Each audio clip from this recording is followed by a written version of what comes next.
Welcome children. आज हम practical base MCQ question answer discuss करेंगे। सब्जेक्ट है आपका केमिस्ट्री। क्वेश्चन नंबर 1, सिरके का pH होता है A 7 से ज़्यादा, B 7 से कम, C 7 और D 12। तो सिरका एक अम्ल है बच्चों, तो अम्ल का pH क्या होना चाहिए? <7, 7 से कम।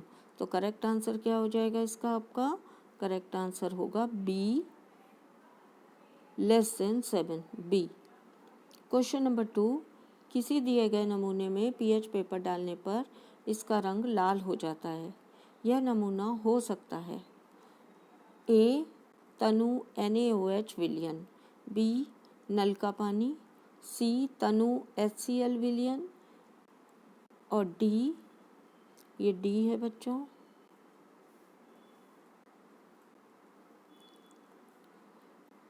तनु NaHCO3 विलयन। तो किसी दिए गए नमूने में pH पेपर डालने पर अगर लाल रंग आता है बच्चों, तो वो क्या होना चाहिए? वो एक अम्ल होना चाहिए। NaOH एक क्षारीय पदार्थ है, नल का पानी उदासीन है और तनु NaHCO3 विलयन जो है वो भी क्षारीय प्रकृति का होता है, सोडियम हाइड्रोजन कार्बोनेट। तो करेक्ट आंसर क्या होना चाहिए? सी तनु HCl विलयन। क्वेश्चन नंबर 3, एक विद्यार्थी ने सार्वत्रिक सूचक की कुछ बूंदें दिए गए विलयन में डाली तो विलयन का रंग संतरी हो गया। विलयन होगा ए प्रबल अम्ल, बी प्रबल क्षार, सी दुर्बल क्षार और डी दुर्बल अम्ल। तो अगर कोई विलयन pH पेपर सार्वत्रिक सूचक के साथ संतरी रंग देता है तो बच्चों पहला कि अगर लाल का कोई शेड आएगा तो वो कौन सा होगा? अम्ल, अम्लीय पदार्थ होगा। अब वो दुर्बल होगा या प्रबल? क्योंकि गहरा लाल प्रबल अम्ल के लिए आता है, संतरी कलर दुर्बल अम्ल। तो करेक्ट आंसर क्या होगा इसका? डी दुर्बल अम्ल।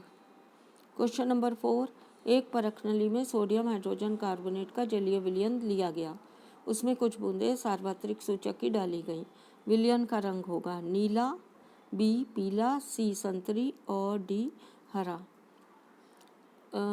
सोडियम हाइड्रोजन कार्बोनेट एक क्षारीय प्रकृति का लवण है। तो इसका रंग कैसा होना चाहिए बच्चों? जो क्षार हैं वो सार्वत्रिक सूचक के साथ नीला रंग देते हैं, इसीलिए इसका करेक्ट आंसर होना चाहिए ए नीला। क्वेश्चन नंबर 5, किसी विलयन X की कुछ बूंदें pH पेपर पर डाली गईं। विलयन की बूंदें गहरे नीले रंग में बदल गईं। यह विलयन X होगा। तो विलयन X क्या होगा? ए NaOH, बी नींबू का रस, सी HCl और डी जल। तो क्योंकि X की बूंदें pH पेपर पर डाली गईं और विलयन की जो बूंदें थी गहरे नीले रंग की हो गई, तो नीले रंग की होने का मतलब है कि दिया गया विलयन X जो है वो क्षारीय होगा।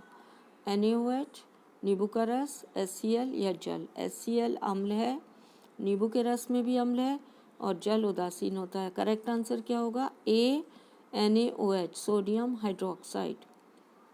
क्वेश्चन नंबर 6, किसी विद्यार्थी को 4 नमूने ABCD के रूप में दिए गए। विद्यार्थी द्वारा नमूनों की pH पेपर द्वारा जांच करने पर उसे निम्न रंग प्राप्त हुए। ए हल्का हरा, बी गहरा लाल, सी संतरी और डी गहरा नीला। आपसे पूछा गया है दिए गए विलयनों के pH को बढ़ते क्रम में लगाइए। तो आपको सबके pH पहले पता करने होंगे। जो हल्का हरा आ रहा है, हरे का pH उदासीन है अर्थात 7। गहरा लाल जो आ रहा है उसका pH क्या होगा बच्चों?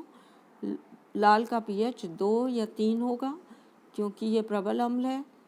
संतरी का pH 5 या 6 होगा और गहरा नीला इसका pH 12 या 13 होगा। तो सब हमें बढ़ते क्रम में लगाने के लिए क्या करना होगा बच्चों? सबसे पहले उस विलयन को रखना होगा जिसका pH सबसे कम है। तो सबसे कम pH किसका होगा? बी गहरा लाल, इसका pH 2 या 3 होगा। तो सबसे आगे हम बी लगाएंगे, बी। उसके बाद उससे ज़्यादा pH किसका होगा?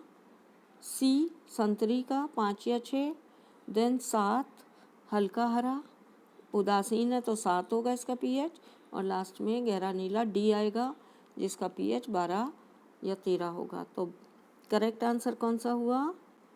डी, बी, उसके बाद सी, उससे ज़्यादा ए और उससे ज़्यादा डी। करेक्ट आंसर है डी।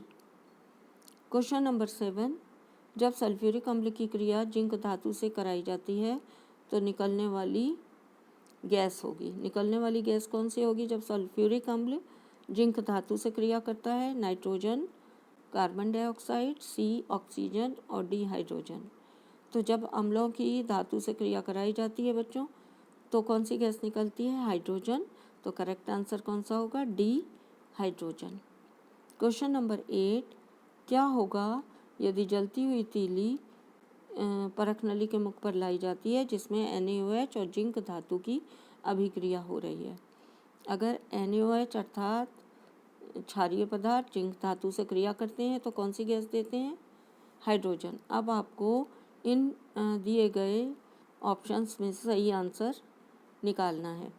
ए, जलती तीली बुझ जाएगी, बी, तीली और तेजी से जलने लगेगी, सी, पॉप की आवाज़ सुनाई देगी और डी, जलती तीली पर कोई प्रभाव नहीं होगा। तो बच्चों अगर हाइड्रोजन गैस निकल रही है तो क्या होगा? पॉप की आवाज़, जलती तीली लाने पर पॉप की आवाज़ सुनाई देगी। क्वेश्चन नंबर 9, जब कार्बन डाइऑक्साइड को चूने के पानी में प्रवाहित किया जाता है तो चूने का पानी दूधिया हो जाता है। ऐसा किस पदार्थ बनने के कारण होता है? A, CaCO3, B, CaOH whole twice, C, CaHCO3 whole twice and D, CaO। तो बच्चों ऐसा कैल्शियम कार्बोनेट पदार्थ बनने के कारण होता है जिसका फॉर्मूला क्या होता है? CaCO3। तो करेक्ट आंसर क्या आना चाहिए? ए, CaCO3। क्वेश्चन नंबर 10, हाइड्रोक्लोरिक अम्ल को अम्लीय प्रकृति देने वाले आयन हैं। हाइड्रोक्लोरिक अम्ल या अम्ल में जो अम्लीय प्रकृति होती है वो कौन से आयनों के कारण होती है? A, hydroxide ion, B, chloride ion, C, hydrogen ion, D, hypochloride ion. तो कौन से आयन होते हैं जो अम्ल देते हैं? वो है हाइड्रोजन आयन। तो करेक्ट आंसर होगा सी, हाइड्रोजन आयन। क्वेश्चन नंबर 11, एक विद्यार्थी ने चाइना डिश में ठोस बिना बुझे चूने में कुछ मात्रा में जल मिलाया। उसे आवाज़ सुनाई देगी। जब हम बिना बुझे चूने में जो चूना पाउडर होता है उसमें जल मिलाते हैं तो बच्चों कैसी आवाज़ सुनाई देती है? ए, पॉप की आवाज़, बी, सनसनाहट की आवाज़, सी, चटकने की आवाज़ और डी, कोई आवाज़ नहीं सुनाई देगी। तो जब हम बिना बुझे चूने अर्थात चूने पाउडर में जल मिलाते हैं तो हमें सनसनाहट की आवाज़ सुनाई देती है। करेक्ट आंसर कौन सा होगा? बी, सनसनाहट की आवाज़। क्वेश्चन नंबर 12, जो पदार्थ रासायनिक क्रिया में भाग लेते हैं उन्हें क्या कहते हैं? ए, उत्पाद, बी, अभिकर्मक, सी, अभिकारक और डी, अवयव। तो बच्चों जो पदार्थ रासायनिक क्रिया में भाग लेते हैं उन्हें हम अभिकारक कहते हैं, रिएक्टेंट्स। तो करेक्ट आंसर क्या होगा? सी, अभिकारक। क्वेश्चन नंबर 13, कॉपर सल्फेट के जलीय विलयन में लोहे की कीलें डालने पर होने वाली अभिक्रिया होगी। ए, संयोजन अभिक्रिया, बी, विस्थापन अभिक्रिया, डी, वियोजन अभिक्रिया और डी, द्विविस्थापन अभिक्रिया। तो जब कॉपर सल्फेट में हम लोहे की कीलें डालते हैं तो ये कौन सी क्रिया होती है? लोहा कॉपर को विस्थापित कर देता है अर्थात ये विस्थापन अभिक्रिया होती है। करेक्ट आंसर क्या आएगा? बी, विस्थापन अभिक्रिया। क्वेश्चन 14, फेरस सल्फेट को गर्म करने पर क्रिस्टल का रंग होगा। जब हम फेरस सल्फेट को क्रिस्टल जो हल्के हरे होते हैं गर्म करते हैं तो उनका रंग किस प्रकार बदलता है? उनका रंग बदलकर कैसा हो जाता है? लाल, ए, बी, हरा, सी, भूरा और डी, नीला। तो बच्चों आपने देखा है उसका रंग बदलकर भूरा हो जाता है, ब्राउन। तो करेक्ट आंसर क्या आएगा? सी, भूरा। क्वेश्चन नंबर 15, सोडियम सल्फेट विलयन में बेरियम क्लोराइड का जलीय विलयन मिलाने पर बनने वाले अवक्षेप का रंग कैसा होगा? जो अवक्षेप बनता है उसका रंग कैसा होगा बच्चों? ए, पीला, बी, काला, सी, सफ़ेद और डी, हरा। तो जो अपक्षेप बनता है इस द्विविस्थापन अभिक्रिया में कैसे रंग का बनता है? सफ़ेद करेक्ट आंसर क्या होगा? सी, सफ़ेद। Question number 16, copper sulphate crystal का रंग गर्म करने से पहले और गर्म करने के बाद क्या होगा? अर्थात जब हम कॉपर सल्फेट क्रिस्टल को गर्म करते हैं तो उससे पहले उनका रंग क्या होता है और गर्म करने के बाद ये किस प्रकार बदलता है? ए लाल कॉमा नीला, बी नीला कॉमा हरा, सी नीला सफ़ेद और डी लाल सफ़ेद। तो बच्चों आपको पता है कि कॉपर सल्फेट के क्रिस्टल नीले रंग के होते हैं और गर्म करने के बाद ये सफ़ेद हो जाता है। तो करेक्ट आंसर क्या होगा? सी, नीला सफ़ेद। क्वेश्चन नंबर 17, फेरस सल्फेट को गर्म करने पर निकलने वाली गैसों की गंध होगी। गंध बतानी है आपको। ए सड़े अंडों जैसी गंध, बी फलों जैसी गंध, सी जलते सल्फर की गंध और डी कोई गंध नहीं। तो सड़े अंडों जैसी गंध नहीं होती उसमें, फलों जैसी भी नहीं आती, क्योंकि ये जो दो गैसें निकलती हैं फेरस सल्फेट को गर्म करने पर, सल्फर डाइऑक्साइड, सल्फर ट्राइऑक्साइड, तो जलते सल्फर की गंध। करेक्ट आंसर है सी, जलते सल्फर की गंध निकलेगी, क्योंकि ये SO2 और SO3 गैसें हैं। क्वेश्चन नंबर 18, सामान्य वियोजन अभिक्रियाएं होती हैं। वियोजन अभिक्रियाएं कौन सी होती हैं? ए ऊष्माक्षेपी, बी ऊष्माशोषी, सी ऊष्माक्षेपी व ऊष्माशोषी दोनों, डी इनमें से कोई नहीं। तो जो वियोजन अभिक्रिया होती है जिसमें एक पदार्थ टूटकर दो या दो से अधिक पदार्थ बनाता है, तो टूटने के लिए उसको ऊष्मा की आवश्यकता होती है। तो ऐसी अभिक्रियाओं को हमें ऊष्मा देनी पड़ती है, चाहे विद्युत के रूप में दो या ऊष्मा के रूप में या किसी और रूप में। तो ऐसी अभिक्रियाएं कौन सी होनी चाहिए? ऊष्मा शोषी। तो करेक्ट आंसर क्या है? बी, ऊष्मा शोषी।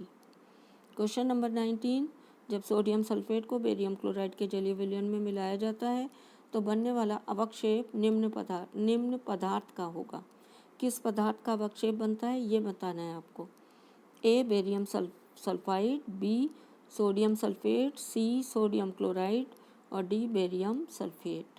तो जब सोडियम सल्फेट को बेरियम क्लोराइड में मिलाते हैं तो बच्चों अवक्षेप कौन सा बनता है? बेरियम सल्फेट का। सफ़ेद अवक्षेप बेरियम सल्फेट का बनता है। करेक्ट आंसर कौन सा होगा? B, D barium sulphate. D answer correct होगा जिसमें बेरियम सल्फेट है। एक परख नली जिसमें तनु HCl है में सोडियम कार्बोनेट मिलाने पर निकलने वाली गैस होगी। जब हम सोडियम कार्बोनेट को तनु हाइड्रोक्लोरिक अम्ल में मिलाते हैं तो कौन सी गैस निकलती है? ए हाइड्रोजन, जो चूने के पानी को दूधिया कर देती है, बी कार्बन डाइऑक्साइड जिसमें से जलते सल्फर की गंध आती है, सी कार्बन डाइऑक्साइड जो चूने के पानी को दूधिया कर देती है और डी हाइड्रोजन जो पॉप की आवाज़ के साथ जलती है। बच्चों जब भी कार्बोनेट यूज़ किया जाता है किसी रिएक्शन में तो कार्बोनेट से कार्बन डाइऑक्साइड निकलती है। अब कार्बन डाइऑक्साइड की पहचान कैसे होती है? कार्बन डाइऑक्साइड चूने के पानी को दूधिया कर देती है। तो correct answer C, carbon dioxide जो चूने के पानी को दूधिया कर देती है। सभी बच्चे ध्यान से इस वीडियो को सुनने के बाद अपने आप क्वेश्चन के आंसर करेंगे। Thanks for watching.